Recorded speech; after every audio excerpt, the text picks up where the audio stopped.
Si tu as aussi grandi dans une famille comme la mienne où chaque fois que tu essayais de parler, on te disait tais-toi, qu'est-ce que tu connais, qui est-ce que tu es, tous ces trucs-là, alors c'est que tu continues toujours de souffrir de cela jusqu'aujourd'hui et sans t'en rendre compte. Parce que tu ne t'en rends pas compte de comment est-ce que jusqu'aujourd'hui cela impacte ta vie. Alors qu'est-ce que cela veut dire? Parce que quand je dis bien, je m'en souviens étant petit, que ce soit à l'école ou bien parfois à la maison, parfois c'était complètement interdit de dire quelque chose. Donc même quand tu avais quelque chose à dire, quelque chose n'allait pas, dès que tu ouvres la bouche, si on te bat, on t'interdit carrément de t'exprimer. Alors aujourd'hui, étant devenu adulte, il y a de cela 4 ans de cela, non, il y a de cela exactement 2 ans de cela, cela continuait toujours à impacter ma vie parce que quelque part à l'intérieur de moi, c'est alors donc devenu que bon, ok, je ne demande pas, je ne m'exprime pas et ce qui se passe alors, c'est que dans ta tête ou bien dans ma tête, j'ai tous ces dialogues-là de comment est-ce que je vais faire telle chose ou bien de comment est-ce que cette personne-là est stupide en disant telle ou bien telle chose, et je ne dis jamais rien à cette personne-là pour challenger son point de vue ou bien pour exprimer mon point de vue. Alors la conséquence, c'est que tu es majoritairement dans des conversations avec des personnes et ces personnes-là, pendant qu'elles sont en train de te dire ce qu'elles pensent, toi, tu ne le fais pas parce que dans ta tête, tu te dis « Ah, ça ne vaut pas la peine, ils ne vont pas comprendre, ils ne comprennent jamais rien, ça fait quoi, ils doivent comprendre. » Donc, il y a tous ces dialogues-là qui se jouent dans ta tête et ce qui fait que l'autre personne, alors, est juste là frustrée, ne comprend pas et l'autre personne n'a donc aucune idée de ce que toi, tu es en train de penser. Et quelque part à l'intérieur de toi, tu te sens mal parce que l'autre personne ne te comprend pas, mais tu ne t'exprimes pas, tu ne dis pas ouvertement ce que toi tu veux. C'est clair que j'ai fait un travail énorme dessus et aujourd'hui je continue toujours à voir ça, comment parfois ce caractère-là revient, mais aujourd'hui c'est nettement énormément mieux qu'avant.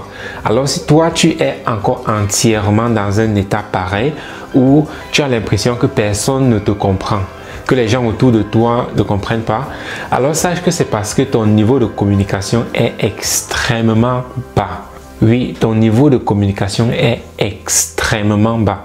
Parce que la conséquence de ces points-là, de tais-toi, ne dis jamais, ne parle pas. Tu dois demander la permission. Qui est-ce que tu es pour parler? Tous ces points-là ont des conséquences néfastes sur nous. Donc, comme je disais, plus tard, alors maintenant, nous sommes des adultes, mais même jusqu'à là, nous continuons à vivre dans le même scénario où on ne s'exprime tout simplement pas. Quelles sont alors donc les conséquences que cela inflige dans notre vie? Alors, je vais te citer juste 3 points que tu dois énormément considérer si tu continues à rester dans cet état-là. Le premier point, comme je l'ai déjà dit, c'est le fait de ne pas être compris. Oui, si tu continues à te renfermer dans toi-même, tu ne t'exprimes pas, tu ne t'ouvres pas pour exprimer ce que tu penses, alors là, les personnes autour de toi vont t'éviter, vont te fuir parce qu'ils seront toujours confus qu'ils sont auprès de toi. Et la conséquence, alors tu seras seul, tu vas continuer à t'isoler dans la mesure où on ne me comprend pas ou bien ainsi de suite. Et l'autre point aussi que beaucoup aussi tombent dans le piège de ça, je ne vais pas tomber dans le piège, mais la conséquence de ce point-là où nous sommes tellement suppressés quand nous sommes petits, c'est que nous avons aussi maintenant des adultes qui bavardent beaucoup. Parce que pour eux, c'est cette manière-là de vouloir s'exprimer, de vouloir que les gens les comprennent. Et par conséquent, ils font plus que ce qu'il est nécessaire.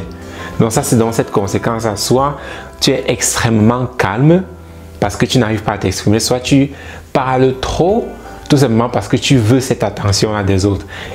Quel qu'en soit l'un où tu es, ne va pas t'aider.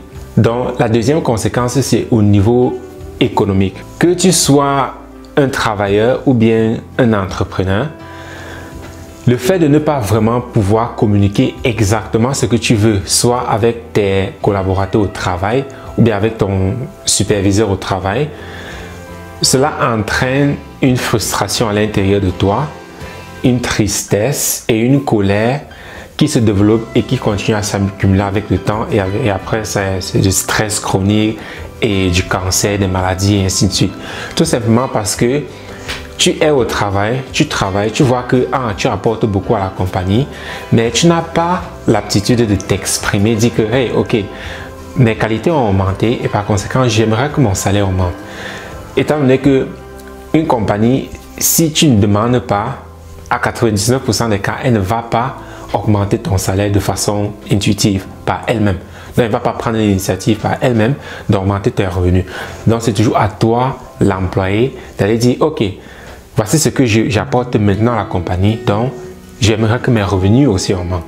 Donc, si tu te renfermes toujours, si tu es toujours dans cette programmation-là que tu as reçue dans l'enfance, à ne pas vraiment ouvrir la bouche et t'exprimer, dans ce cas, tu vas souffrir énormément dans la société de ce problème-ci. Et si tu es un entrepreneur, ce sera extrêmement difficile parce que entrepreneur veut dire être en contact avec les personnes, communiquer avec les personnes. Donc, si tu n'arrives pas à t'ouvrir pour communiquer avec les personnes, c'est sûr que ton activité ne va pas marcher. Et le troisième point alors, c'est dans le cas où, qu'est-ce que tu veux passer à tes enfants? Parce que oui, si tu ne changes pas ces points-là, tu vas retransmettre cela à tes enfants. Parce que dans mon cas, c'était extrêmement parce que mon père était aussi comme ça que moi j'ai copié cette habitude-là. Oui, mon père était extrêmement calme quand nous étions petits. Il parlait très rarement. Donc pour moi, c'était donc ça. Ah, ok, c'est comme ça un homme. Donc c'est comme ça que j'ai copié ces caractères-là de mon père. Mais aujourd'hui, je comprends que c'est pas comme ça que je suis. Parce que quelque part aussi, je pensais que le fait d'être calme, c'est tout simplement ma nature, c'est mon comportement. Mais non, c'est pas qui tu es, c'est pas ta nature, c'est pas ton comportement. C'est tout simplement ce que tu as été programmé avec.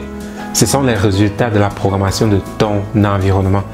Donc aujourd'hui, tu dois le changer et tu peux le changer. Et tu dois le faire parce que si tu ne le fais pas, tu vas continuer à transmettre cela à ta génération. Que tu sois un homme ou une femme, tu vas transmettre cela à ta génération future. Pourquoi leur transmettre quelque chose que tu sais d'office que ça ne t'apporte rien? Parce que oui, tes enfants, tout comme toi, tu es le fruit de ton père et ta mère. Tu as hérité des gènes de ton père et ta mère. Tu vas transmettre tes gènes à ta future génération. Alors, si tu peux faire de telle sorte que cela soit des meilleurs gènes que possible, ne le ferais-tu pas? Donc, voilà pourquoi ce phénomène-là est très important. Il doit être changé. Et si tu as déjà tout essayé, les livres, les séminaires et tout ça, mais tu n'arrives toujours pas à briser ce mur-là, alors oui, rejoins-nous. Nous avons une communauté de personnes qui ne font que ça. Donc, soit tu peux nous rejoindre dans notre communauté Facebook, là où on partage des outils et des techniques sur comment briser ces chaînes-là. Ou bien tu peux aussi me contacter directement et puis là, nous allons en discuter et voir comment toi aussi, tu peux faire pour sortir de ces chaînes-là parce que ça t'empêche à avoir de bonnes relations. Ça t'empêche de faire plus de revenus et cela va affecter ta prochaine génération. Donc, ça ne vaut absolument pas le coup de continuer à vivre avec cette programmation-là à l'intérieur de toi. Donc, c'était tout. Et comme toujours, si tu n'es pas encore abonné, fais-le, abonne-toi. Et aussi, partage, comme je dis toujours, à une personne. Juste une personne. Va dans ton répertoire, juste une personne. Donc, à très bientôt. Bye bye.